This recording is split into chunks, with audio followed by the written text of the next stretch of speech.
Good morning, Chicago and Springfield. Could someone just give me a thumbs up if you can hear me?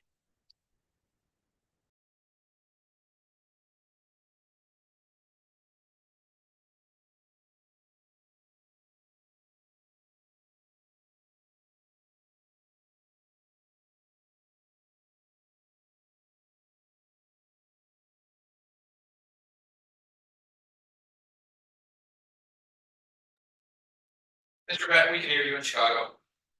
Okay. Yeah. Thank you. Congratulations, Jack. Thank you very much. Here in the room with the baby in the crib next to us and my wife on the hospital bed. So thank you. I'm sure she's going to be really excited to sit through this meeting with you. Yes, absolutely. One more thing to blame me for.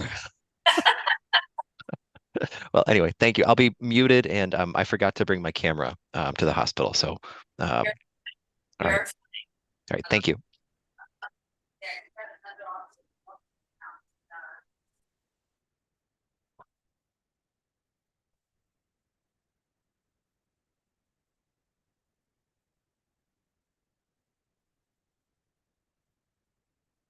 Morning, everyone. Morning. Good morning, Cassandra.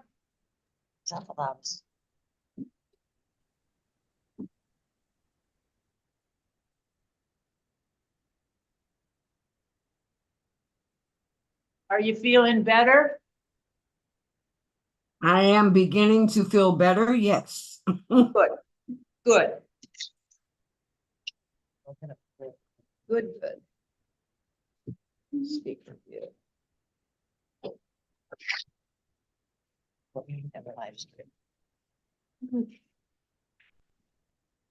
I hear there's a new baby, Mr. Brett.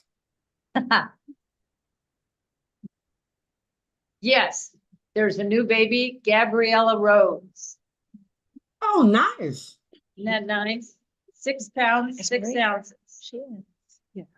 He's at the hospital right now and the baby's right next to it, but so he's on Zoom, but not on. Well, congratulations. I hope you can hear me, Mr. New Daddy Brett. Yeah, we have to wait.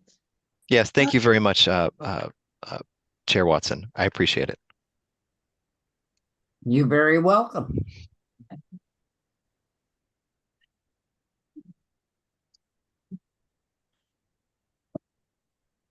Suppose we can't start 5 minutes early, can it? Oh, this is time.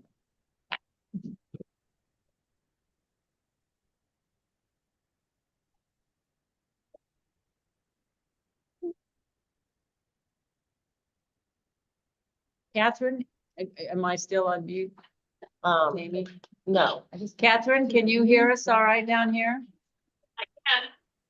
Good, we can hear you too, so. If you need to. I asked if this was the hot seat. I think the camera's all on you, the flag, the whole shebang, you must be in the hot seat. Yeah, love it. Love it. Hi. Oh, yeah. I was like, I'm gonna make it.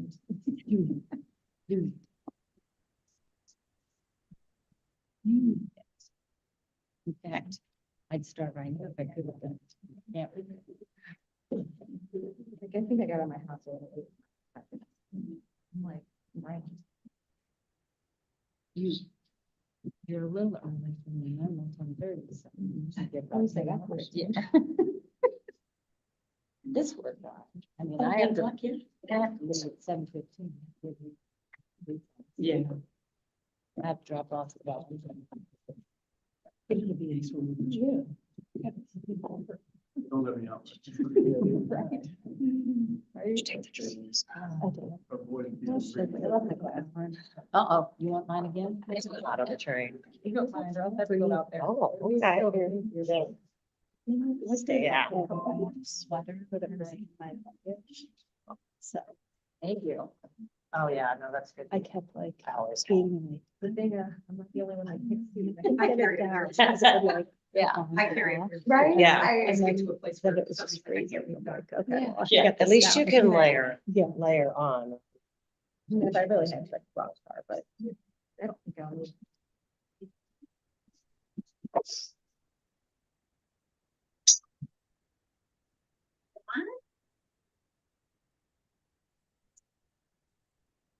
Take this.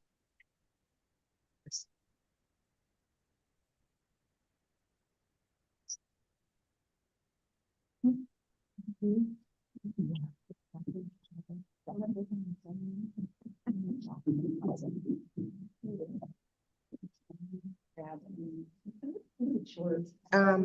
need an election code? Yeah, that'd be great. Oh, you know what? It's just if I need one, so. Okay, well, here, I can get one. Hopefully I don't need one.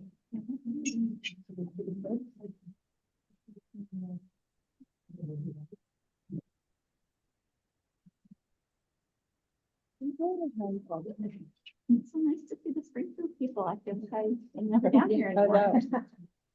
Good to see the Chicago people. Right? Yeah. Yes.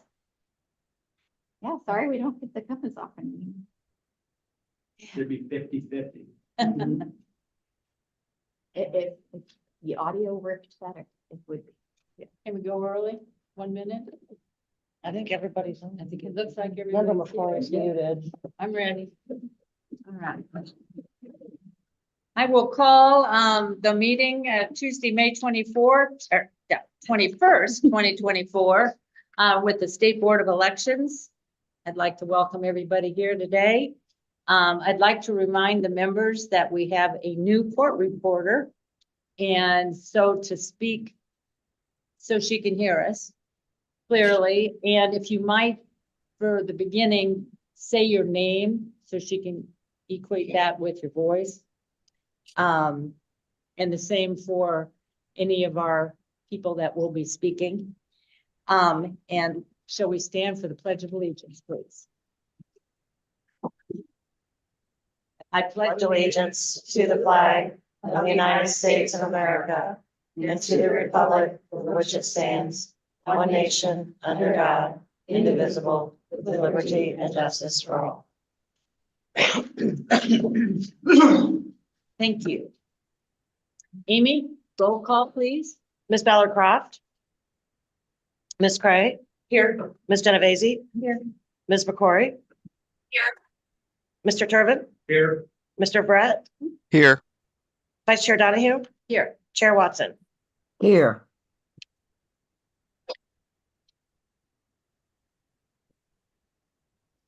Andy.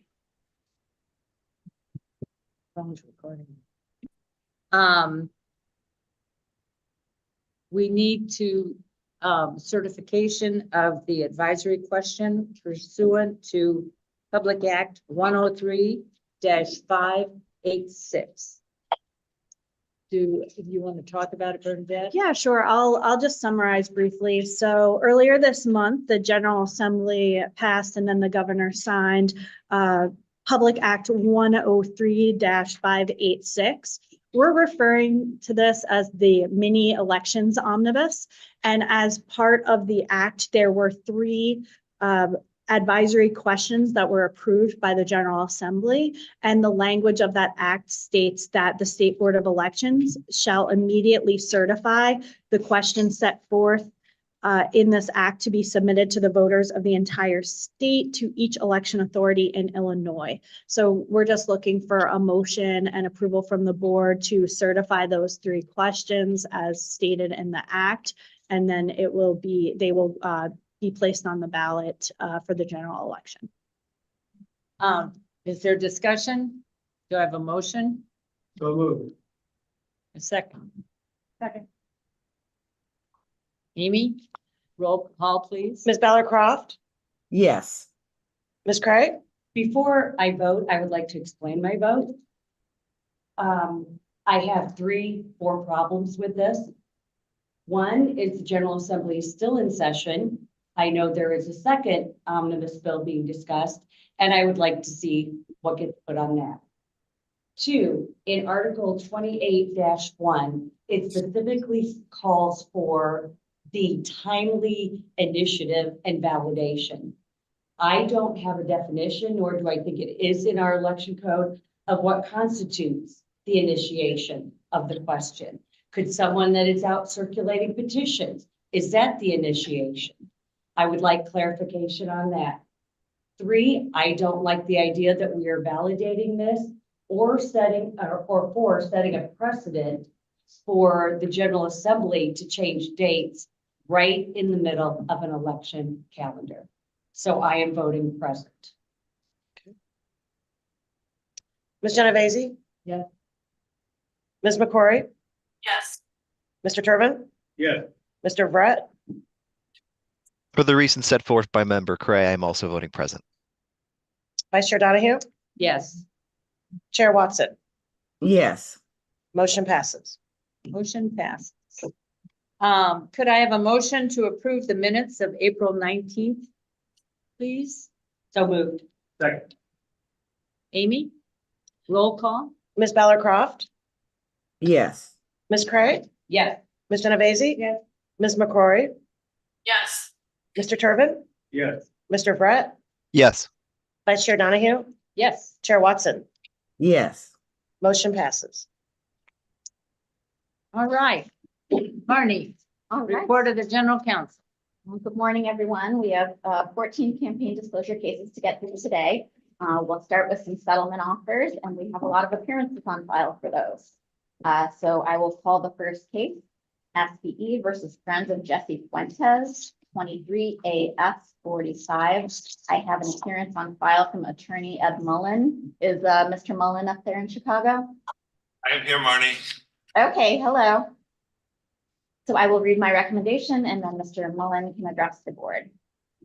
The committee is offering $6,200, which is 20.08% of the outstanding fines of $30,878 for late filing of multiple A1s in the first, second, and third quarters of 2023, caused largely by health issues of the volunteer treasurer.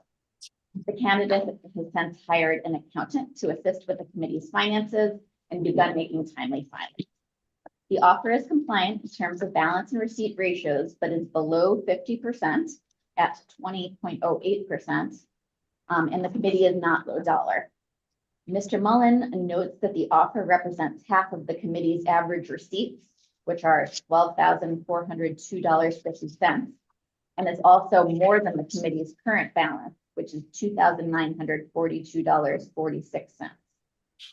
I do not recommend accepting the offer due to its low amount, but I also note that the committee cannot afford to pay even half of the fine at this moment. And although the committee's current balance is under $3,000, the committee has raised over $49,000 in the last year. Mr. Mullen, would you like to respond? Thank you. I have with me here Jesse Fuentes, who is the alderperson for the 26th ward of the city of Chicago. She opened this committee in. Yeah, move up a little. That's perfect. There you go. That's it. Jessie ran for alderperson in the city of Chicago. She was a first-time candidate. She asked a friend of hers to be the treasurer. That friend is the executive director of an organization. She thought that person would be responsible. That person had surgery in January while the reports were high. She also had international and national travel that she was not expecting for work, and she missed a lot of the A1s that were due. If you look at the settlement guidelines, we have less than $3,000 in the account now. The fine is currently $30,000, so we're offering more than is currently in the account.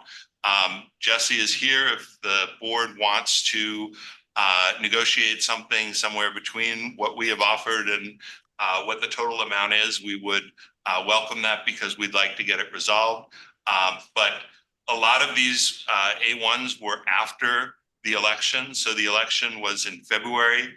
She was elected before the runoff. And so a lot of these were not until after the election. And that is one of the factors in the settlement guidelines as well. There's no willfulness. As soon as we got the report saying that any of the A1s were late, we hired an outside accountant. We went through and audited all of the financials, did some other amendments, and we have also replaced the treasurer as well.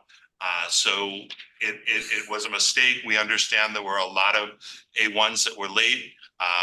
Jessie apologizes for that and understands that she's going to have to pay a hefty fine for it. But given the balance of the committee and the fact that she's not up for re-election until 2027 and will not be able to raise money easily, we asked for a reduction in the fine. We've offered $6,000. The general counsel has not accepted that, but obviously we're willing to negotiate a reasonable amount with the board.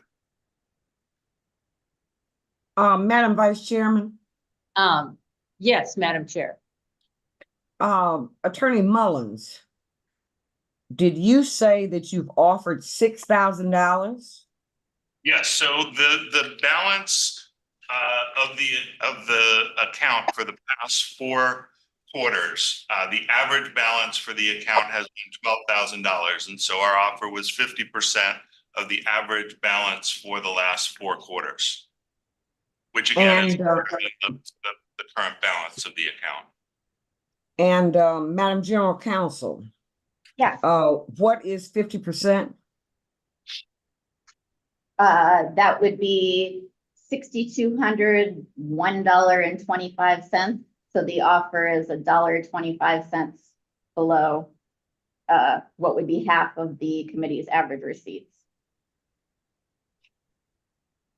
The offer is $1, No, it's $6,200. and they're offering $6,000. $6,000. $6,200, and Marnie is saying that the offer that they have made is $1 and some cents below 50% of their average balance is. She's the one. But 50% of the unpaid fine would be $15,429. There you go. Correct. I see. They're offering 50% of the average balance. Thank you. When did Mr. Mullen, or Ms. Fuentes, when did you first know about the fines and how much the fines were? So the fines began as a result of the first quarter. The third quarter report had already been filed by the time that we got the first notice. I believe that was in October, in mid-October. So the first, second, and third quarter quarterlies had all been filed, and then we got the notice from the board and then hired the accountant and did some changes in addition to the fines. And if I can add, as soon as we were made aware of the fines, we did everything to reconcile the filings as well as hire someone who would audit the account. Here I have a binder of everything that we reconciled, but also the best practices that my committee will have moving forward. And so since we have been made aware of the notices, we have made all the necessary changes to ensure that this is not an issue moving forward. Good. Mr. Newman, at what point with the 49,000, they're not a low dollar, so where does the 49,000 amount come into play? How much they contributed. That's how much they raised last year. Correct, Yeah. yeah, that was essentially how much money they had raised over the past 4 quarters in total. So it averaged amount to 12,000 each quarter, but in total it was 49,000. Thank you. May I ask a question, Madam Chris? How close can you come up from your 6,000 to the 50% mark? How close can you guys, what would you offer us? 50% mark meaning 15,000? Yes. Yes. What, 10,000? Do you think you could raise that in 30 days? Yeah, I think if we did 10,000, I can put forward money of my own as well as raise the gap to get us there. Do I have a motion? So moved.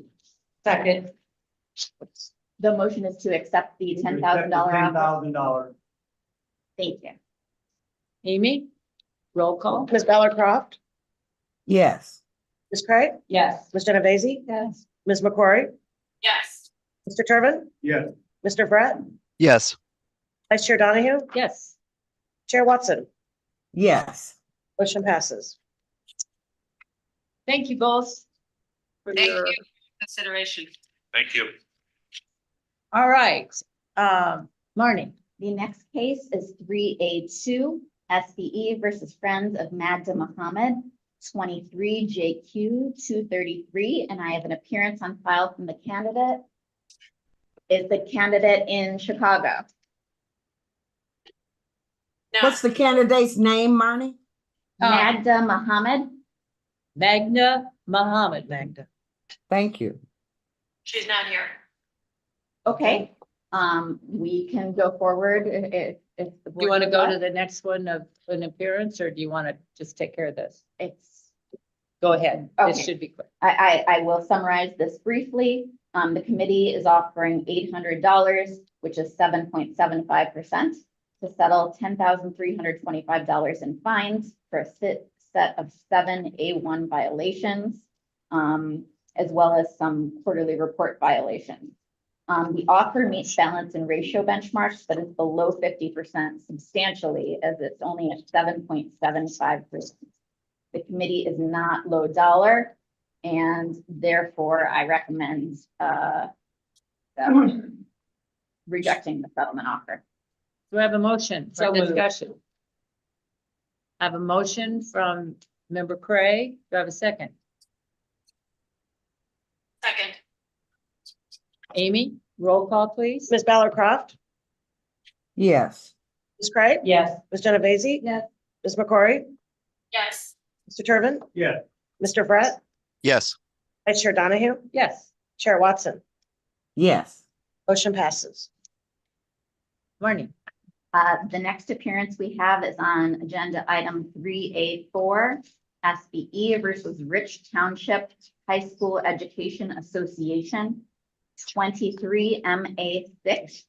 I received appearances from Chad Jordan and Barb Mason. They're here. But neither one of them is the chair or treasurer of the committee. So I don't know that they have authority to speak on behalf of the committee. They're not the attorneys of the committee, so I don't recommend allowing them to do so, but it's within the board's discretion. I can read my recommendation first and then Read your we'll recommendation. see We'll what the board decide has that to later. say. So the committee is offering $650, which is 50%, to settle $1,300 in fines for late filing of the March, June, and September 2023 quarterly reports.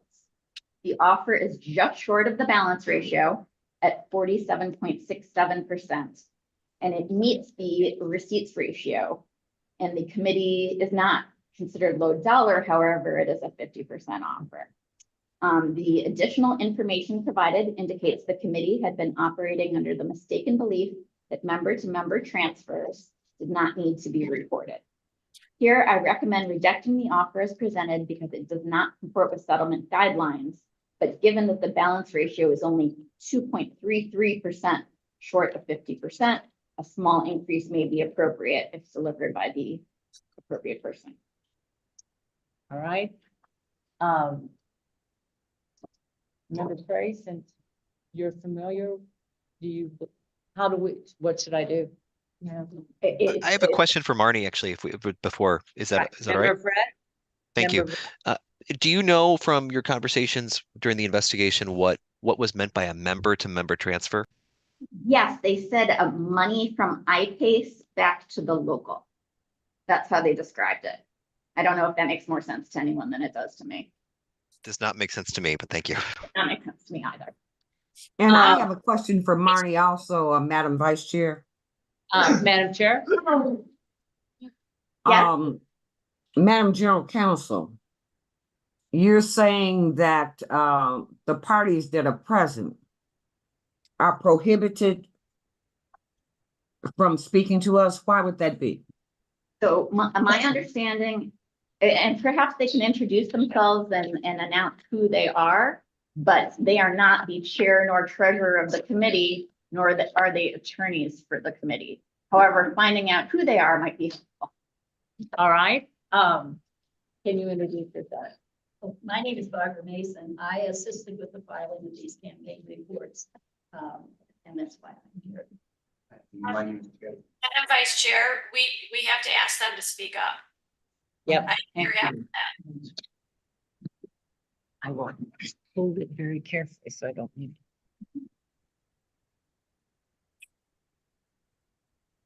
Thank you. Okay. My name is Barbara Mason. I do campaign work for various campaign committees, and I assisted with the filing of the reports that were late. Good morning. My name is Chad Jordan, and I'm here representing the state affiliate, the Illinois Education Association. Both the chair and the treasurer are teachers.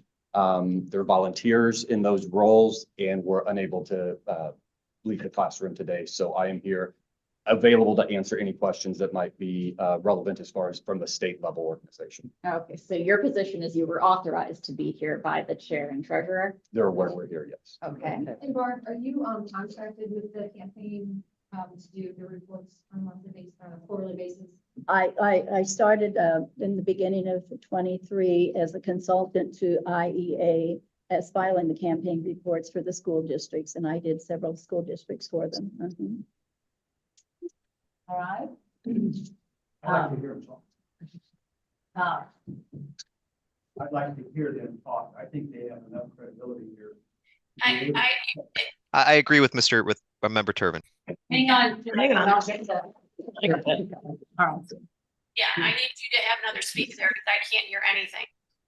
All right, can you hear me now? I sure can. Thank you. All right, would you please, I'll speak and give kind of a- explain the Sure, situation? maybe as far as to the specific question regarding the member to member. Past practice has been within the organization that PAC funds collected at the state level can be requested by the locals based on their membership and those that have contributed. So annually, they can request a portion of those PAC funds back for those members that are in that specific local. So this local has been doing that for several years. Again, past practice, I'm not stating that it is correct, and I know we're looking at moving forward as far as resolving this issue, but they were informed at the local level in the past that if it was member to member work, meaning they did something that was communicating only to members and not to the general public, it did not need to be filed. Again, we're working to resolve that moving forward. So that would explain as far as those past years. The reason it was triggered is because last year we did in this local do information as far as to the general public that went over a certain dollar amount. So when that was filed, it triggered as far as questioning what the balance was and why those previous years weren't filed. So again, our explanation is that these are volunteers. The actual previous chair and treasurer are no longer in their positions. It is a new treasurer and chair as of May 1st. This gentleman that is the treasurer that has given us as far as permission to speak today recognizes the situation, wants to do whatever is needed to be in compliance moving forward, and is committed to doing so. Thank you very much. Question in Chicago, anything? I have a question. Are you authorized by the committee to make Yes, an alternative offer? yes. That was not my next discussed. question. That was not discussed. No. What would be, they're just shy of the 50%? So they have the full 50%. The only thing that's off is the balance ratio. And the balance ratio is 47.67%, which is awfully close to 50%. And they're at the 50 with their offer, but just shy of the ratio. And we have brought payment today in the amount that was offered for the $650. What's the pleasure that, Can we just accept the $600? do I have a motion? I'll make a motion to accept the $650 settlement offer. Second. Second? Amy, are you ready? Yep. Roll call. Ms. Ellenbrock, Yes. correct? Yes. Ms. Genovese? Yes. Ms. McCory? Yeah. Ms. McCory? Yes. Turbin? Yes. Yes. Mr. Brett? Yes. Vice Chair Donahue? Yes. Chair Watson? Yes.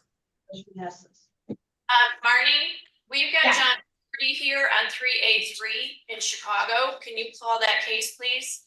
Who did you say is here for that case? Mr. Fogarty. Oh, okay, sure. Thank you. Thank you. So we're going back to what, 3? In here, there's a hand over me. We're going back to 383. Gonna try to block me out. Yes. They don't like what I have to say. Thank you. Don't worry. That was hilarious. Okay, agenda item 383, SBE versus Friends and Families for Valley View, 23 AM 93. The committee is offering $1,000, which is 17.04%, to settle $5,870 in fines for 4 A1 violations in the first quarter of 2023. The offer is compliant in terms of balance and receipt ratios. The offer is below 50%, but the committee is considered low dollar. Additionally, the A1 fines were all related to in-kind contributions rather than cash contributions, and the committee has filed a final report and is now closed. I recommend accepting the offer as it comports with settlement guidelines. Mr. Fogarty, are they going to continue as a committee? No, Madam Vice Chair, they have closed up shop and will not be continuing.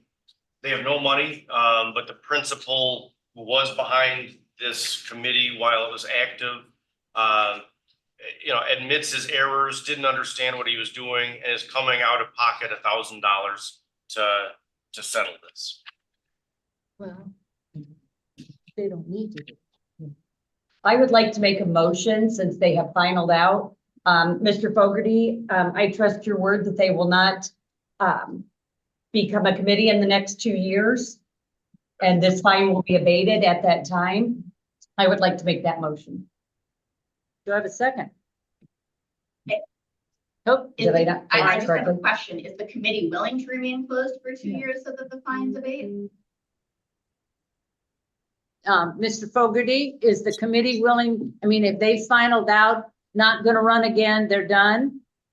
So they have finalized out, they will likely be active again. Oh, well, then that makes a difference. Yeah, makes a difference. Perhaps under another iteration, another group of people. I'll make a motion to accept the fine offer. Yeah. Second. Yeah. Amy, roll call. The motion is to accept the $1,000 fine. Settlement offer. Yes, Ms. Bellicroft, Yes. Ms. Craig, Yes. Ms. Genovese. Yes. Ms. McCrory, Yes. Mr. Durbin, Yes. Mr. Brett, Yes. Vice Chair Donahue, Yes. Chair Watson, Yes. motion passes. Thank you very much. Thank you. Thank you. Marnie? So the next section, I can handle this case very quickly. It's an appeal of campaign disclosure fines where the hearing officer recommendation is to grant the appeal. It's 3A5 SBE versus Working Families Will County PAC 23 SQ 117. Here there was an electronic filing defense and the hearing officer and I both agree it's a successful defense. So we recommend granting the appeal as a one-time electronic filing defense. Do I have any discussion or a motion? A motion to accept. Second. Motion and a second. Amy, roll call. please. Ms. Bellicroft, Yes. Ms. Craig. Yes. Ms. Genovese. Yes. Ms. McCrory, Yes. Mr. Turbin, Yes. Mr. Brett, Yes. Vice Chair Donahue, Yes. Chair Watson, Yes. motion passes. Great. Marnie? Moving on to appeals of campaign disclosure fines, where the hearing officer recommended to grant in part and deny in part the appeal. The case is agenda item 3A6, SBE versus Neighbors for Brian Comer, 23 AM 48. I have appearances by candidate Comer as well as treasurer Michael Condren. Are Comer and Condren in Chicago? They are. Okay, great. Well, I will read my recommendation and then they will have the opportunity to address the board. Okay. This is a bit of a complicated one, so bear with me and feel free to ask questions. So the committee is appealing civil assessments totaling $5,250 not $5,400 as stated by the hearing officer. So that's a correction to the hearing officer's report for the late disclosure of 13 contributions in February and March 2023 between 1 and 39 days late in the amount of $25,500 total. Looking at page 38 of your packet, the committee admitted to the late filings for violation 2, 3, 5, 6, 7, 8, and 10, citing being spread thin and using interns as reason for those late filings. So the hearing officer recommends denying those portions of the appeal as to those violations.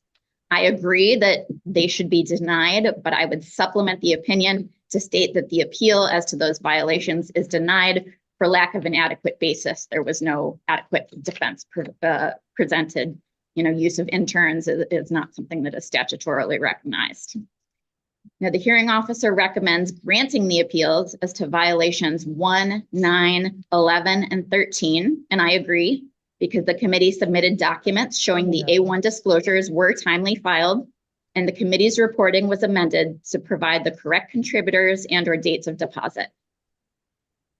The hearing officer states that the assessment amount should be reduced for violation number 4 due to a corrected date of deposit. And I agree with his calculations, but the appeal of violation 4 should be characterized as granted in part and denied in part, not simply denied, as the hearing officer said, because some relief was granted, as the fine would be reduced from $1,000 to $400 if the recommendation is accepted.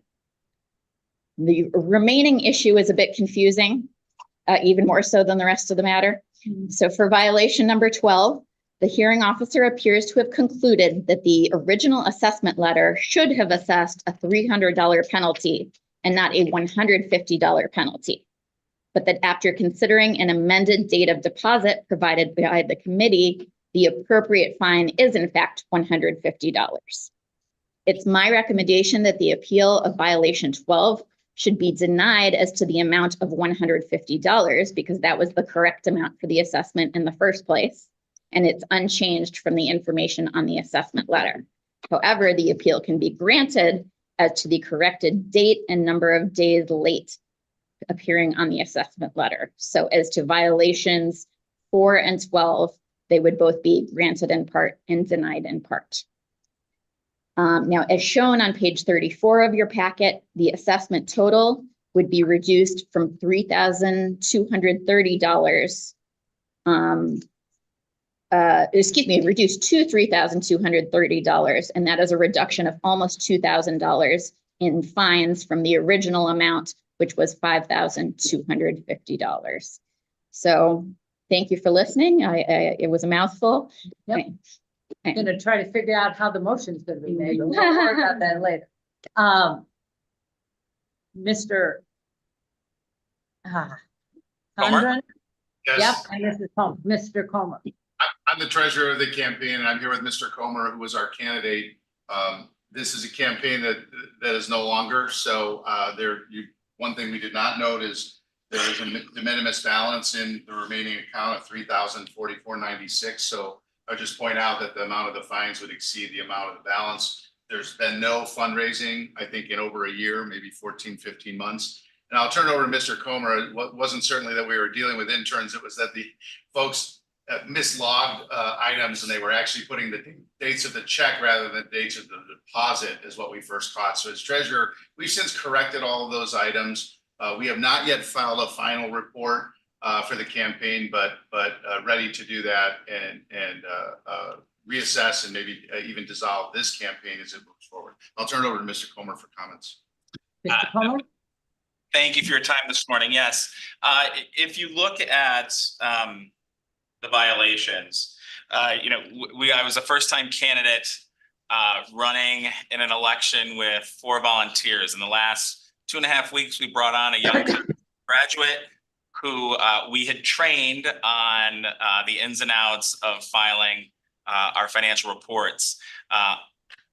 In the last 2 weeks, knocking on doors and campaigning 12 to 14 hours a day, we just unfortunately did not have the bandwidth to double check his work. Once we realized that there were errors. We reached out to the State Board of Elections to make sure that we corrected all of those. Lost the election, so I'm not a sitting office holder, so there is no active fundraising. Left the campaign account open just because as a first-time candidate was not sure how this process would go and wanted to be upfront and genuine with the state board. You know, because these violations all happen within the 2 weeks ahead of a runoff election, I just want to make that point that, you know, this is not emblematic of our campaign that started, you know, almost a year earlier. And anytime we had questions, we reached out to the state board for clarifications on issues, and they were very helpful. So obviously we did not do this within malice, and we aren't, you know, professional campaigners, and so we did our best. That just last to add, this was the runoff, the aldermanic runoff, just so everyone knows. So while there had been a general, everything had been in compliance with that, but the runoff was a pretty hectic time. Certainly the other thing is, as a campaign, we're certainly open. I just sat and heard all the potential settlement offers. And I think before we wind down the campaign and that we be open to that, but I don't want to jump ahead. So I know we're in a different process right now. Madam Vice Chair. Madam Chairman, Yes, Madam Chair. I have a question. What is the balance in the committee now? $3,044.96 is the total balance that's reflected. And do you have an offer? We're willing to make one, but I think there's a question pending. I'm sorry. Member McCrory? Yes, thank you. Are you planning to run again? Not right now. No. Are you planning to close down your committee for the next 2 years? Yes. Yeah, that's our plan. Yeah, I mean, we only left it open because as a first-time candidate, we weren't sure if we should have closed it down right away or left it open during this process. So.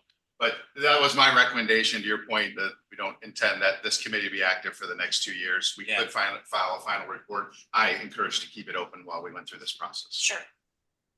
If you do that, then there will be no fine collected. You close her down, and am I correct in that, Marnie? 2 years. You have 2 years if you don't reopen your committee or run a different committee, then you don't have to do that. You cannot form a different committee with different people, and as long as you are part of that committee, the fines will come back. Yeah. Okay. So the fines will be abated for 2 years. Period. And then, and if you form another committee during that period of time, those fines will be assessed to you. Okay. Understood? Yes. Okay. Yeah. Also, if he runs, correct? Even if he's not the chair or treasurer? Correct. That's what I said. Yes. If he's involved in any sort of committee and that's promoting him as a candidate or his agenda. Right. Understood. So do you have a recommendation you would wish us to do? Motion to accept general counsel's recommendation and deny the appeal, and abate the fine at this point. It would be, Deny in part and grant in part. And we'll go forward with the general counsel's recommendation. excellent, thank you. We have a motion and a second. Any discussion? Roll call, Amy. Ms. Ballard Croft, Oh, yes. Ms. Craig? Yes. Ms. Genovese? Yeah. Ms. McCrory? Yes. Mr. Turbin? Yes. Mr. Brett? Yes. Vice Chair Donahue? Yes. Chair Watson? Yes. Motion passes. All right. Question. Yes. Moving into appeals of campaign disclosure fines, where the hearing officer recommendation is to deny the appeal. I have an appearance on file in agenda item 3A9. So we'll take that one first, 3A9. It's SBE versus Association of Subcontractors and Affiliates of Chicago PAC, 23 SQ21. And I have an appearance by Treasurer Marissa Veith, V-E-I-T-H, I believe. Is Ms. Veith present in Springfield or Chicago? She is president in Chicago. Okay, great. I will read my recommendation and then she'll have an opportunity to address the board. So the committee is appealing a $750 civil penalty for the 5-day late filing of the September 2023 quarterly report. The committee claims it must have had technical issues completing the filing, and it produced an email from the treasurer advising the committee officers that the report was filed on October 5th, 2023, well in advance of the deadline.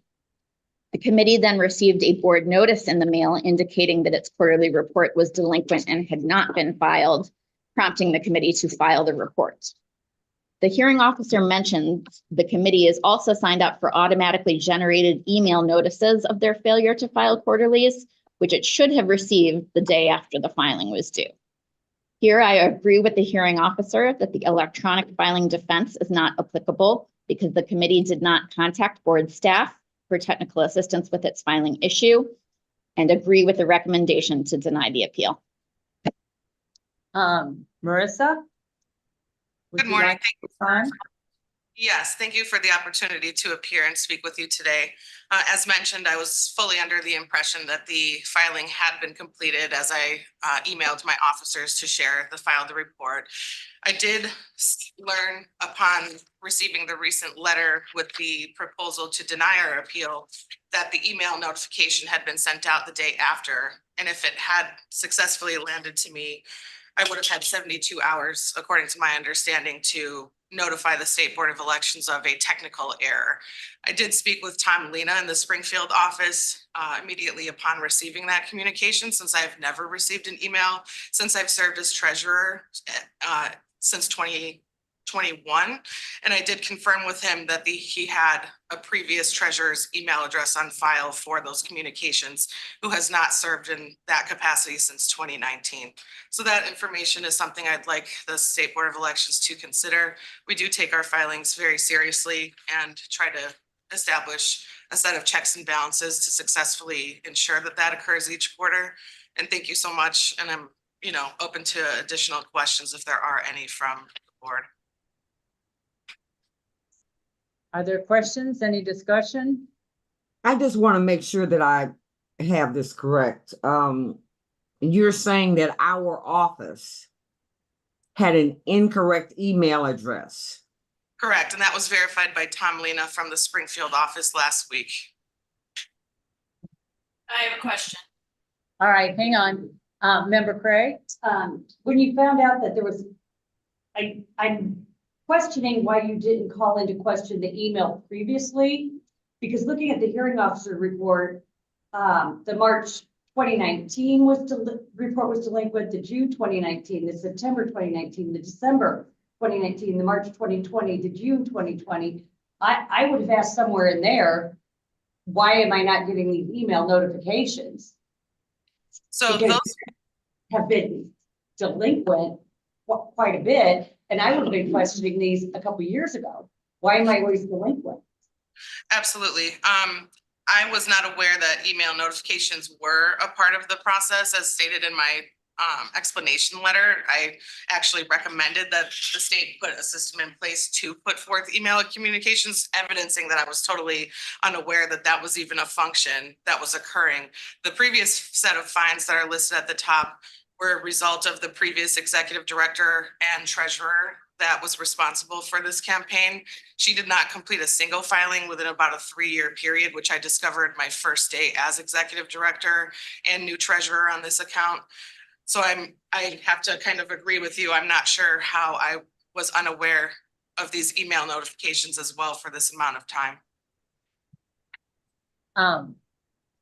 Member McCrory? Yes. So who set you guys up for email notifications, and whose email do they have?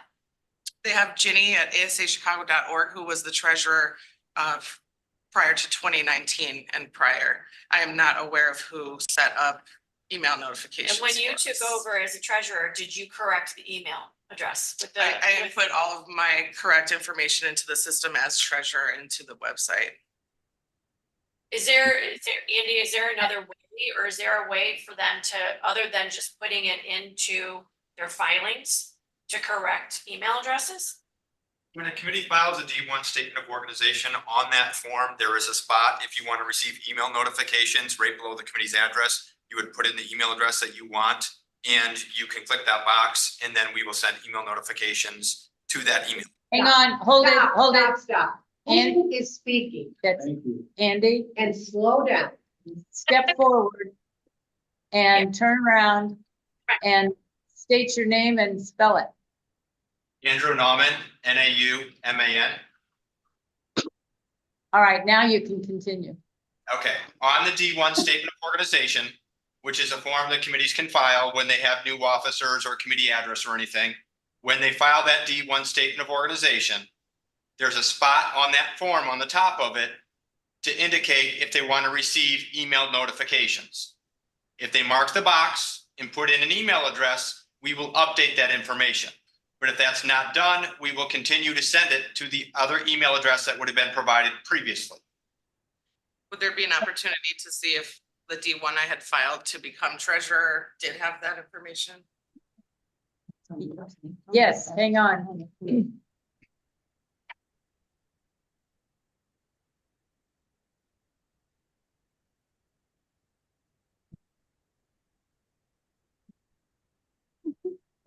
Just, the committee's name is Association. What's the Association of Subcontractors and Affiliates of Chicago PAC is the name of this committee.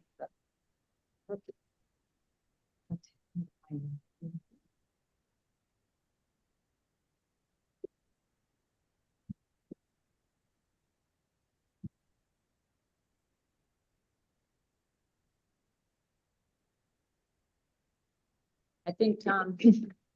Are you finding it? Tom's I'm looking. trying to. I'm Tom's like, too. What year was it? What? It would have been 2021, 2021. and I believe it would have occurred in July or August.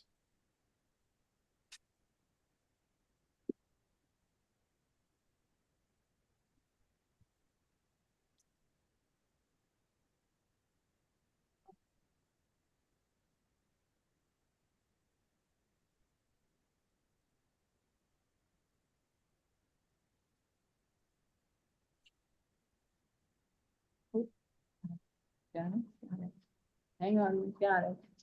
Yeah, it's Marissa at ASACH.org. It's on there. That is my correct email address, marissa@asachicago.org. It's on there. Is whatever check supposed to be checked? You guys are really muffled. The Pardon? email was on the her amended D1 statement of organization. She did put her email on there. And then it Did says you check check the here, box to receive email notifications? well, it says check here to receive report notification via email only. So it doesn't really say either or, it just says only, like, so I can see where you might not check it, right? So it isn't checked. No. Okay. So Madam Genovese, then, Member Genovese, you're saying that we've had this information since 2021, is that correct? What I'm saying is she did put her email on the D1 statement of organization. She did not check a box to say that she wanted to receive report notifications through email only. So that doesn't mean that she didn't want to receive it through email, just that box makes you, just basically forces you to say you can only receive it through email. So. But we had the information since 2021. It's on here, but I don't know. So I have a question for Sorry. Andy. If they do check that box, that's only the time when it will be updated or when they receive the D1 filing? I mean, we're talking about two different issues, updating information and also asking for email notification exclusively by checking that box. This is Andy with Andy Nauman again. They can file an amended D1 statement of organization. That is one way to update it. And we have a separate form for receiving email notifications, but most committees just do the D1 statement of organization when they want to update their email address for getting notifications. So then I'd never receive email communications ever unless that box was checked on that form. Correct. That's really unfortunate and confusing. Because if I had received that communication, I absolutely would have acted immediately, especially given the history of what's happened with our account by previous handlers. So my recommendation is for you to file a revised D1 and check the box. All right, Member Craig? I have a question for Marnie and Tom, and it is directly because of this case. Is that statutory language that says only? Was that language given to us? Is that our rule? That's not statutory language. It's not, so we can change it? Yes. Okay. If it's okay with Tom. Okay. It's his Just division. something, put it out there in the ether that we might want to look at that, please. All right, Marnie, where are we? So I still am not hearing any reason to grant the appeal. The filing was late. You know, the fact that it may not have been as many days late had an email been given, that might be something to consider on a settlement, but not on an appeal. So it's still my recommendation to deny the appeal. Do I have a motion? I make a motion to accept the recommendation of the general counsel. I think we can resolve this within the confines of the fine. I'll second. All right, we have a motion and a second. Roll call, Amy. Ms. Ballard Croft, No. Ms. Craig, Yes. Ms. Genovese? Yeah. Ms. McCrory, Yes. Mr. Turbin, No. Mr. Brett, No. Vice Chair Donahue? Yes. Donahue, Chair Watson? No. 4-4. So fails. Okay, so here's some other ideas. We could consider waiving the fine under these circumstances. That might be one option. We could consider reducing the amount of the fine, considering that perhaps the report would have only been 1 day late instead of 5 days late had she gotten the email. These are just a couple different ideas that the board could talk about. We have a discussion. Well, my recommendation was based on the fact that we would consider waiving the fine. But I don't know if we can get around our statutory mandate in order to deny, or in order to not accept the recommendation of the general counsel. Correct. So if anybody else has an idea, throw it out. So what would be the fine for 1 day late, Marnie? Bear with me for a minute. $150. Do you want to settle for $150, madam? Yes. Move that we accept the accept the offer of $150 in settlement of the fine in this matter. So would we be denying the appeal and accepting the settlement offer of $150? Yeah, that's correct. Thank you. It has been moved and seconded. Roll call, Amy.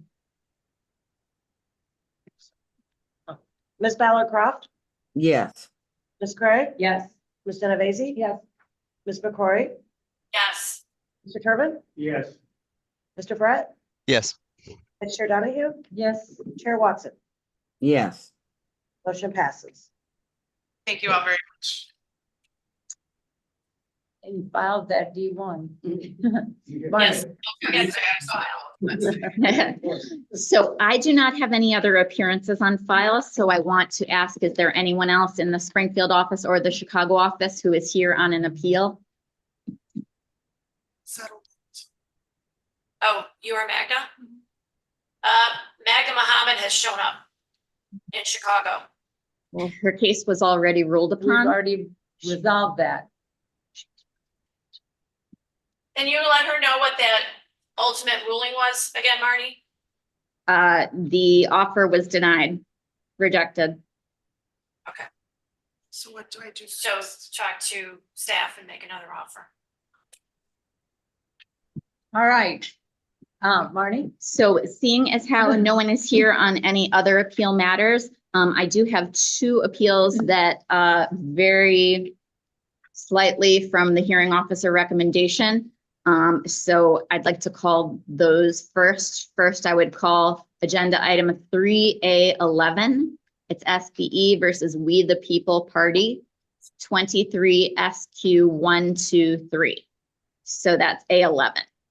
Okay, So here I am diverting from the hearing officer recommendation in this case because I discovered an error in the assessment letter and found that some relief can be granted to the committee. The committee is appealing a $750 civil penalty assessment for the 5-day late filing of the September 2023 quarterly report. The assessment letter noted the committee had a stayed penalty of $150 for late A1 filings in the first quarter of 2021. The committee attributes the late filing to cancer treatment of the treasurer, who is also the chair's son. The committee also said it had some electronical issues with filing, but there's no record of contact with board staff. So I agree with the hearing officer to the extent he says that the electronic filing defense does not apply and that the treasurer's illness, while tragic, is not a basis to grant an appeal. However, in preparing the case, I noticed the stayed penalty of $150 from the first quarter of 2021 actually expired because the committee had no subsequent violations for a 2-year period. So because of this, I'm recommending that the appeal be granted in part and denied in part, as the $150 fine expired and is no longer owed, and the $750 civil penalty assessment for the late September 2023 quarterly report can then be assessed at a first violation price of $100 and stayed as a first violation. So no money would be owed as long as the committee has no subsequent violations for a period of 2 years. The fine amount is $100 instead of $750 if this recommendation is accepted. And the overall outcome is grant in part, deny in part. And if you'd like to accept the recommendation of the general counsel, that might make your life easy. it would make it easier. Do I have a motion? Move to accept the recommendation of the general counsel. Second. Amy, roll call. Ms. Ballard Croft, Yes. Ms. Craig, Yes. Ms. Genovese, Yes. Ms. McCory, Yes. Mr. Turbin, Yes. Mr. Brett, Yes. Vice Chair Donahue, Yes. Chair Watson. Yes. Motion passes. Great. The other case I want to pick out is agenda item 3A14, SBE versus Committee to Elect Charlie Helmick, 23 NF 231 and 23 SQ 215. Again, that's agenda item 3A14. Here, while I agree with the hearing officer, the appeal should be denied for lack of a statutory basis. I also noticed the committee has not yet filed the June 2023 quarterly report, so I'm recommending ordering the committee to file the delinquent reports. Do we have discussion? Now, do I have a motion? I'll make a motion to accept the recommendation of the general counsel and to order the committee to file the June 23 report. Do I have a second? It's been moved and seconded. Amy, roll call. Ms. Ballard Croft, Yes. Ms. Craig, Yes. Ms. Genovese, yes. Ms. McCory, Yes. Mr. Turbin, Yes. Mr. Brett, Yes. Vice Chair Donahue, Yes. Chair Watson. Yes. Motion passes. All right, Barney. Okay, and I Home think we stretch. can, my recommendation, and the hearing officer's recommendation is to deny the appeals for agenda items 3A7, 3A8, 3A10, 3A12, and 3A13. Do I have a motion to accept the recommendation? Second. Amy, roll call for 3A7, 3A8, 3A10, 3A12, 3A13. Ms. Ballard Croft, Yes. Ms. Craig, Yes. Ms. Genovese, Yes. Ms. McCory, Yes. Mr. Turbin, Yes. Mr. Brett, Yes. Vice Chair Donahue, Yes. Chair Watson. Yes. Marnie? Okay, moving on to other campaign disclosure items, agenda item 3A15. We have a list of assessments requiring final board orders on pages 97 to 106 of your packet. And we do need a motion to enter those final orders. After this Um, motion, We have one We have one question first, Member Craig. Like to have a second to recall the Magna Muhammad case. She'd like to make an offer. So when we're done with this, I'd ask that we recall that case. Fine, thank you. I like this list. I am wondering if we could add a second report. Mr. Newman and Laura will let me know if we can do this. I would like to know when we issue the final orders, I would like a report that has the name of the committee, the date the final order was given, and the money owed to us. I am interested in any outstanding funds. You're interested in what? Outstanding funds. Oh, thank you. Thank you. All right, do I have a motion? So moved. Second? Second. Amy, roll call please. Ms. Ballard Croft, Present. Ms. Craddock, Yes. Ms. Genovese. Yes. Ms. McCrory, Yes. Mr. Turbin, Yes. Mr. Brett, Yes. Vice Chair Donahue, Yes. Chair Watson, Present. motion passes. Okay. My other items are informational, random audits and payment of civil penalty assessments. So should we move back to Ms. Mohammed? That would be fine. Member McCrory, do you have a motion? Well, I think that we need to hear from her. I think Marnie should read her recommendation again. And then we should hear from Ms. Mohammed, and she's waiting to make an offer. That's fine. Thank you, Ms. Mahan, or Marnie, would you like to make your call? Sure. So we're moving back to agenda item 3A2. The appeal has already, or excuse me, the settlement offer has already been denied, but I will recap what that settlement offer was so we can all remember where we were. The committee had originally offered $800 to settle $10,325 in fines. It was for 2 late quarterlies and 7 A1 violations. The offer is 7.75% of the outstanding penalties. The ratios were fine, but the 50% amount was not met, and this is not a low dollar committee. So here the committee's average receipts over the last 4 quarters, however, are only $375, but the committee had a balance of over $14,000 in the first quarter of 2023, but has had much lower balance over the last year. So here, if the candidate does not intend to run for office in the next 2 years, closing the committee and letting the fine expire might be a good option here, but otherwise some increase of the offer may be appropriate. Ms. Mohammed. I thank you for accommodating me today. I had originally put that settlement offer based on a phone call that I had with someone at the Board of Elections who suggested that number. But I'm also willing to settle with what's left in the campaign, my balance in the bank account, which is around 1,600. I understand that I could close out the account and just not run for a couple of years, and I most likely wouldn't, but I also don't want to foreclose the opportunity if something were to come up. I understand that it's not a small, what did you call it? A small dollar. Right.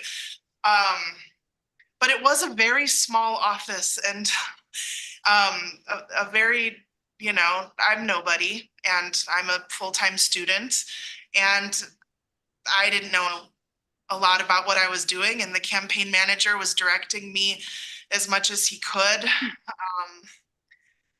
I mean, what I'm saying is from my personal wealth, certainly couldn't afford to pay the fine. So maybe the only option would be to close out the account. But if it's possible to settle with the remaining balance of my committee account, I wonder if you'd consider that.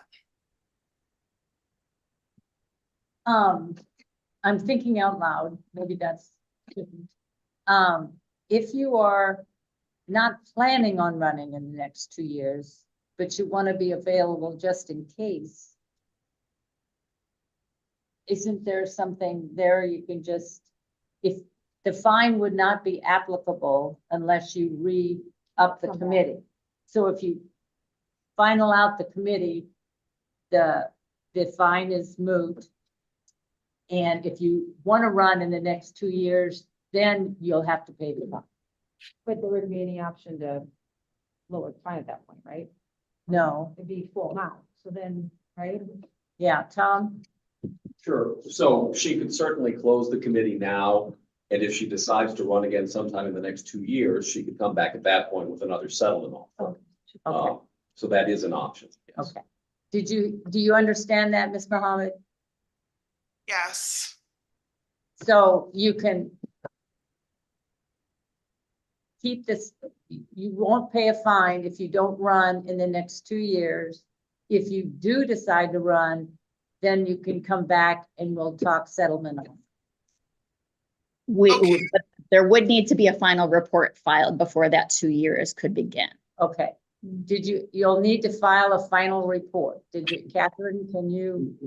Yes, so your fine will be stayed, so that $10,325 will be stayed unless you decide to run again. If you decide to run again in the next 2 years, then you're gonna have to come back and we're gonna have to open this up and you're gonna have to make a more substantial settlement offer.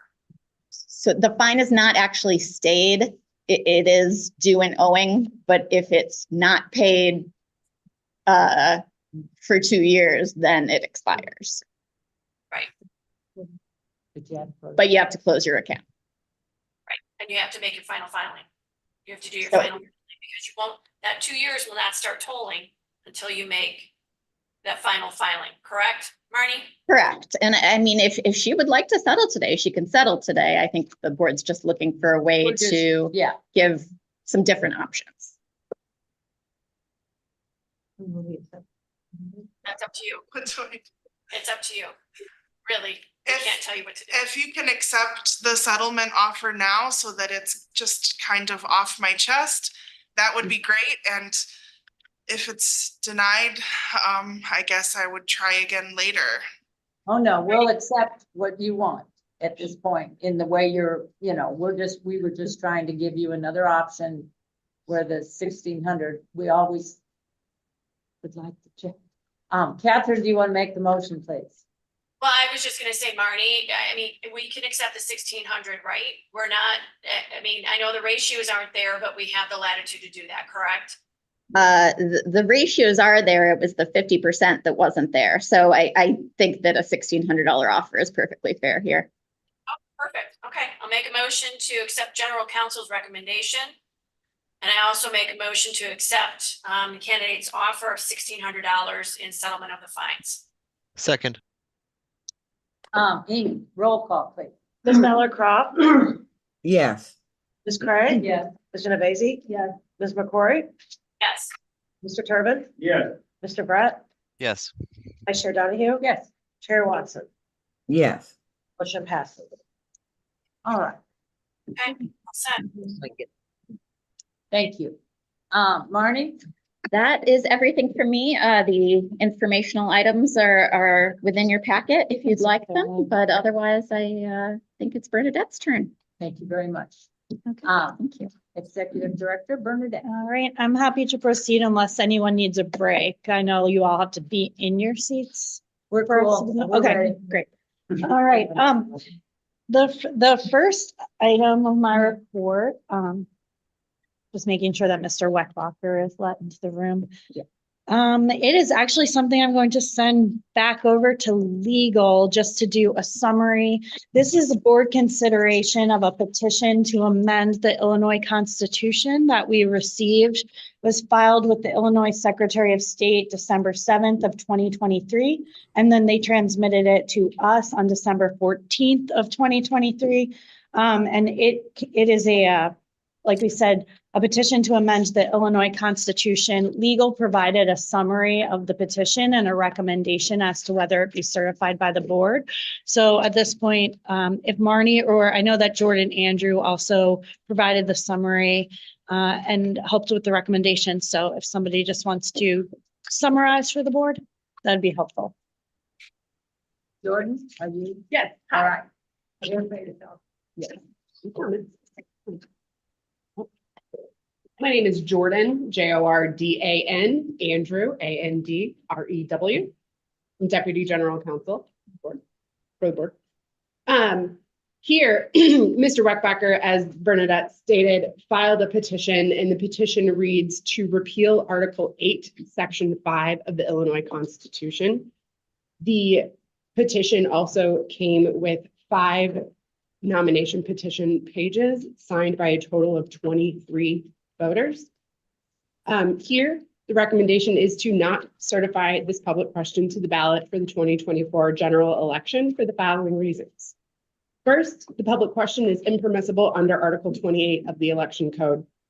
Article 28 of the Election Code governs the submission of public questions, and specifically Section 28-1 provides that the submission of all public questions to be voted on by electors of the state shall be subject to the provisions of this article, and the article only contemplates a amendment of Section 3, Article 14 of the Illinois Constitution. So here, the petition seeks to amend a portion of the Illinois Constitution outside of that which is contemplated under Article 28 of the Election Code. Secondly, the public question is impermissible under Article 14 of the Illinois Constitution. Article 14 lays the groundwork for 3 avenues to amend the Illinois Constitution. Each is governed by its own section, and the 3 manners to amend are Section 1, through a constitutional convention, Section 2, amendments done by the General Assembly, or Section 3, a constitutional initiative for a legislative article.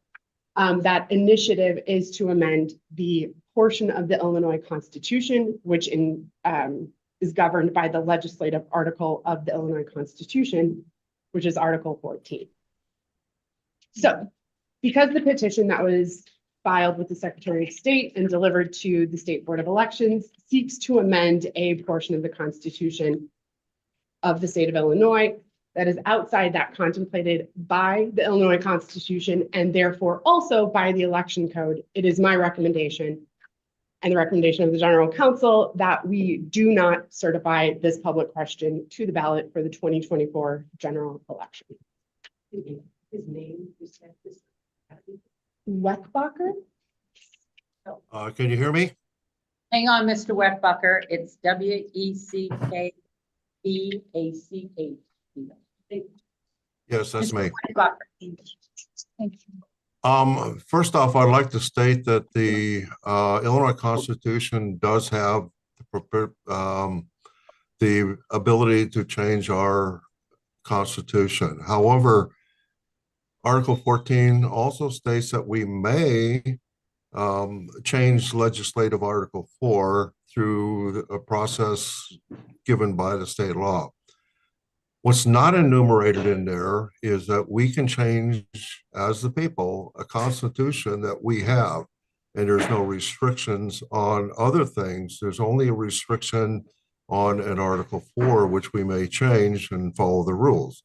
So structurally, this is outside of the Constitution. This is outside of the Illinois Constitution Act. It's also outside of the Illinois election laws. The Illinois election laws refer to only a Constitution amendment that refers to legislative Article 4. So without any structural way to be able to define a repeal of an article, as we are recommended, we submitted this because this is not structurally defined in either the Constitution, the Illinois Constitution Act, or the election code of the state of Illinois. I understand the reasoning and the thoughts of the General Counsel, but she has to go back to the official founders, and what they say is what's not enumerated in the Constitution is our rights. This is what we're stepping forward to say is it's our right to change the Constitution other than Section 4 in the as written in the Constitution. This is a very gray area. We understand this, but the problem becomes, how do we fix this?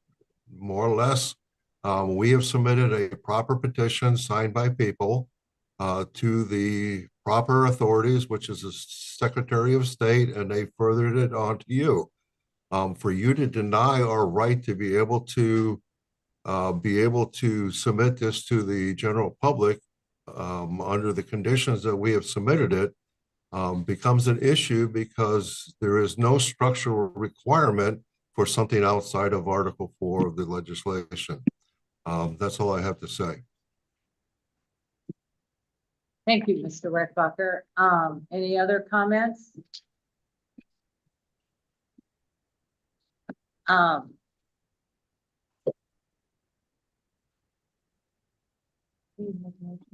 Yeah, do we need a motion? To deny the certification? Yes. I'll make a motion to deny certifying the petition for public question in the mailing. Do you have a second? Second. Roll call, Amy.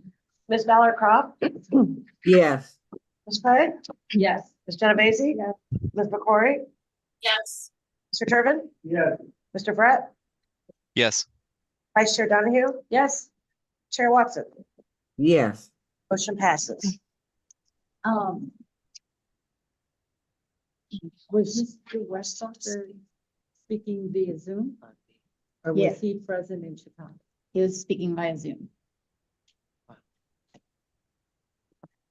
I didn't think that was. Yeah. Well, all right. Continue, Bernadette. Okay, the next item in my report is a legislative update. So this is expected to be the last week of session. We're kind of right in the middle of the last week. What we're hearing is they're hoping to wrap up by Friday. So it's right. So it's anticipated that the budget bill will drop sometime in the next day or two, as well as an additional elections omnibus bill. So we continue to discuss and promote our legislative package in the hopes it will be included in that elections omnibus. As discussed previously in the meeting, Public Act 103-586, which we've been calling the mini omnibus, passed earlier this month. The current version of that bill does have several administrative issues that we identified. A lot of it is related to timelines and timing. So we are seeking to have those issues cleared up during this session. So we have advised the staffers and the General Assembly of the issues that we've seen, communicated it to them, and are asking that they prioritize a fix as related to those, specifically those timeline issues as well. SB staff are awaiting the omnibus that would likely include some of those changes. We're ready to review as soon as it is also drafted and filed.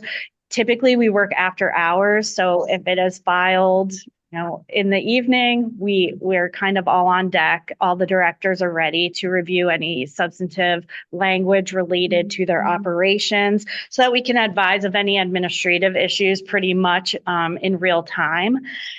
So we'll be on hand to do that this week and hopefully make sure that whatever language is included is the best language for election administration.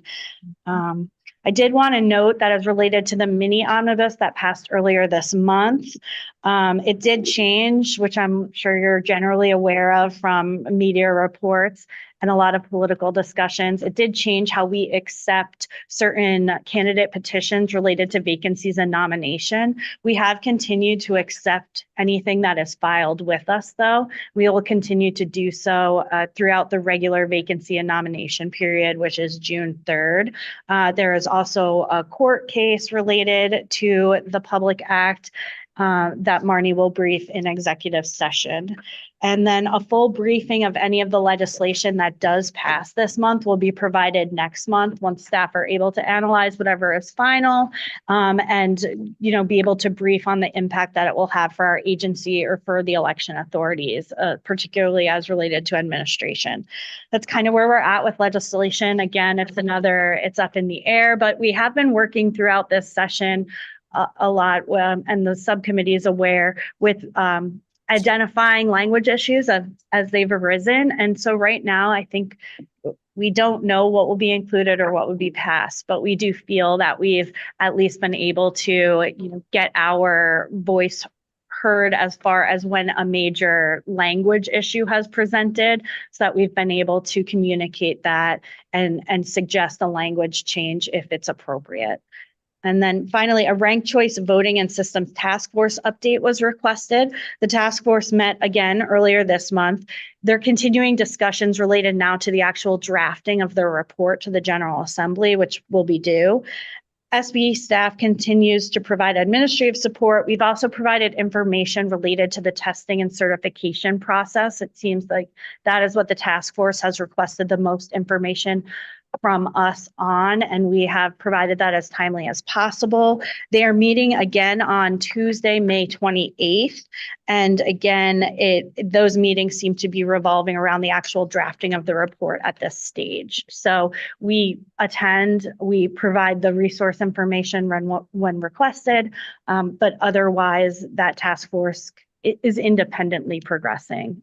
We are not members of it, but are providing that sort of support. So generally, that's what we're doing this month. But like I said, we'll know more next month for a full briefing, and we'll have that omnibus whenever we see it in the next, it could be hours or it could be next several days. But we will analyze it. We will continue to work with the legislative subcommittee to identifying any major issues if we see them. I know the subcommittee's been there. I've attended the hearings, and I think there are ways from a final report yet, or at least working out some of the issues that they have with them. You're shaking your head, yes, so we're cool. Member Craig. I know it's early, but I'd like to get two things on your agenda for the summer, and Mr. Newman, this concerns me too. I thought of it because it came up again today with Mr. Comer. One of the appeals or denies in that case had to deal with wire transfers. And it seems like we've been having a lot of those lately. I am wondering if we could come up with something, because it seems that wire transfers are going into accounts and the committees are not being notified. And under banking laws, it's totally legal. I could put in money in Laura's account and I don't have to tell her. Ooh. Yeah, under Illinois banking laws and federal banking laws, that's totally legal. And I don't like punishing someone with a committee if I don't notify her, if I just give her the money and don't notify her. But this came up today in Mr. Comer's case, and I thought, you know what, this is coming up a lot. I wouldn't think it would be a big thing, but it seems to be coming up a lot. So Mr. Newman, if you don't mind working with General Counsel, working with Brian Pryor, seeing if there's something we could do over the summer. I'm not expecting anything in the next week. I want to get through this session, but maybe we could look at something, because it just made me think of it today when Mr. Comer came up, and it was one of his. A second thing I would like us to look at, again, after session this summer, the Secretary of State now has kiosks out, and you could get notary public signatures on those kiosks. I would know how that's going to affect any petitions we get in, any statement of candidacies we get in. I just, my mind is just blown, because I think that I'm really worried about that. So if somebody could reach out to maybe the Secretary of State's office, let's see what the guidelines are for using those kiosks, for getting notary public signatures, I would feel a lot more comfortable if we had a little bit of background on that. And maybe they don't let them use it for petitions. I don't know. But I would like to know what their guidelines are. And I'd like us to be a little proactive on that. Thank you. Yeah, and just related to those kiosks, because they came up in discussion with Secretary of State, their budget hearings, which we were behind them in order. So listening does seem like the kiosks right now are in a demo stage, which means I think that there's a lot of time for us to listen in and then, hear how they're all going to operate, both from this type of practical standpoint and also a security standpoint. I would like us to be in on those discussions, please. As a notary myself, I find it very disturbing that they're using kiosks for notarizing documents. That's just my input.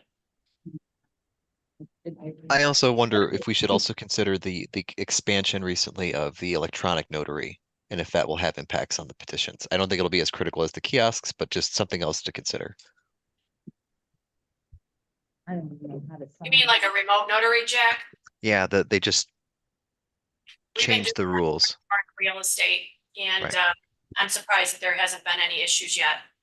Right. Yeah, interesting. Continue, Bernadette, you wish? I noticed that member Genovese just took a break, so we do not have a quorum. Oh, So that's right. we want to pause and take We'll a break. pause for just a Yes. minute. There's no reason to take a full break. Unless you can get a cookie, but you can't go anywhere else. I won't let you go anywhere else.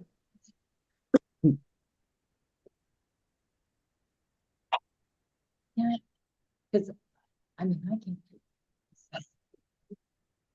Oh my goodness. Yeah, I scanned it to him and I figured this worked. But. Yeah, but isn't there some way, there's a signature? Yeah.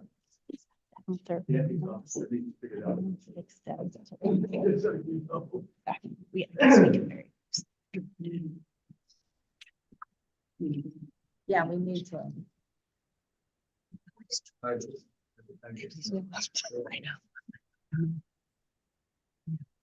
We need.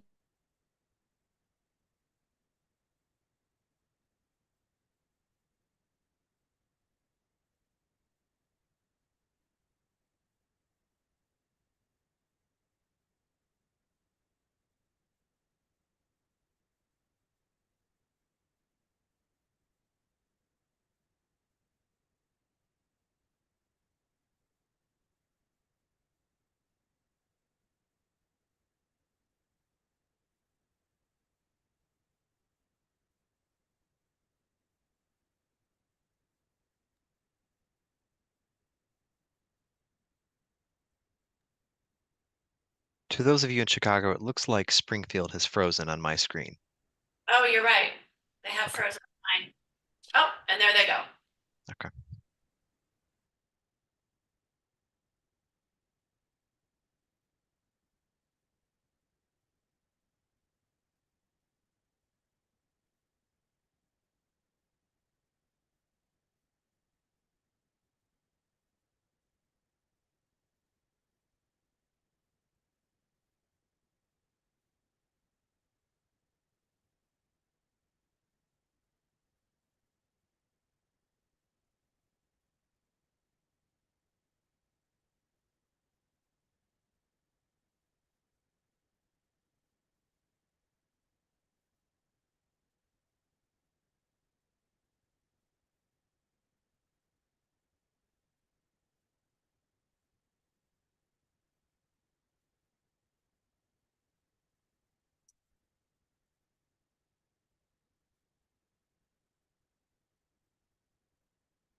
No? That's right. Catherine? Yep, There I'm we here. go. All right, we lost you for a minute. We lost you for a minute. All right. Cassandra, can you hear us? Jack, are you both on? I can. Yes. I can hear you as well. All right, Bernadette, do you want to continue? Okay, yeah, the next item for consideration and a motion is the 6-month review of executive session minutes. So everybody is required to review the minutes of its closed meetings to determine whether or not there is a need for continuing confidentiality of those minutes. Marnie and I both reviewed the minutes of the executive sessions for the period of October 17th, 2023 through March 18th, 2024. We've concluded that the necessity of confidentiality does not exist as to those minutes. So we're just requesting a motion to release those minutes from the board. Do I have a motion? So moved. Second? Second. Amy, roll call, please. Ms. Ballard Croft, Yes. Ms. Craig, Yes. Ms. Genovese, Ms. McCrory, Yes. Mr. Turbin, Yes. Mr. Brett, Yes. Vice Chair Donahue, Yes. Chair Watson, Yes. motion passes. Right. Okay, the remaining items, the voter registration activity, grant funding update, FY24 fiscal status report, and the 2-year plan of staff activity are all informational. If you have any questions, we are happy to discuss, but there's no other business for board vote today. Thank you. Member Craig? I do have a question, please. On page 131, it shows our remaining balance as the board between now and June 30th. We have 14 million, is that right? Do you have big plans for that money? Where is that going? A lot of the money will, so with the reimbursements, a lot will continue to come in throughout the end of the fiscal year. And then for the remaining, we do have some procurement related to the agency that will also go in prior to the end of the fiscal year. Jeremy Kirk, if you're available, if there's anything in particular that you wanted to note that we're designating it for, but that balance does change between now and the end of the year. Right, it just seemed like a lot to have in May, when we only have a month and a half left. So, do we have any big purchases, Jeremy? Yeah, so there's roughly 9 million. We can't hear you. There's approximately 9 million that will be spent. That's assuming the jurisdictions claim all the fundings that we have set aside for them, but that is the balance remaining there.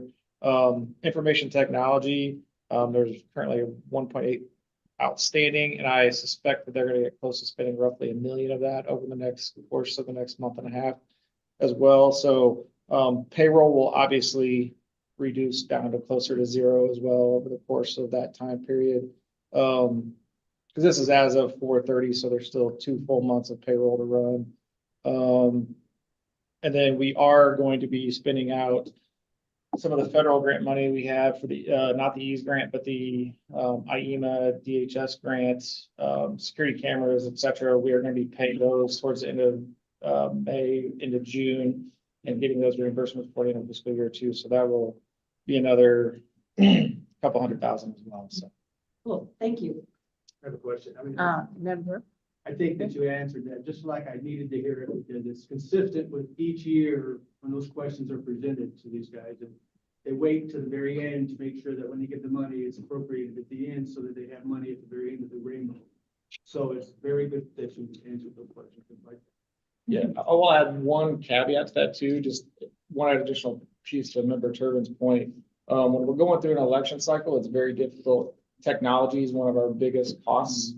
It's very difficult to make any major changes to those technological systems throughout the election cycle. So yes, trying to get the timing right via procurement and the windows of gaps we have is extremely difficult. So sometimes when you see lapsed money, it's through no fault of not trying. It's just procurement felt there was something was an issue and we didn't quite hit the mark. So. Thank you. Any other question? Any more of Bernadette? All right, thank you, ma'am. Thank you very much. Is there any other business that needs to be brought forth? All right, comments from the general public. Do we have anyone here in Springfield? Catherine, is there anyone in Chicago? No, only 3 lonely souls sitting up here. Well, that's good. All right, then I need a motion to go into executive session. So moved. A motion and a second. If someone could read all Okay, of this yes. text here, that would be helpful. All right, we need a motion, or it has been moved and seconded that we go into executive session for the purpose of discussing the minutes of the April 19th, 2024 executive session meeting and pending litigation pursuant to sections 2C11 and 2C21 of the Open Meetings Act 5 ILCS 120. Amy, roll call. Ms. Dollar-Croft, Yes. Ms. Craig, Yes. Ms. Genovese, yes, Ms. McCrory, Yes. Mr. Turbin, Yeah. Mr. Brett, Yes. Vice Chair Donahue, Yes. Chair Watson.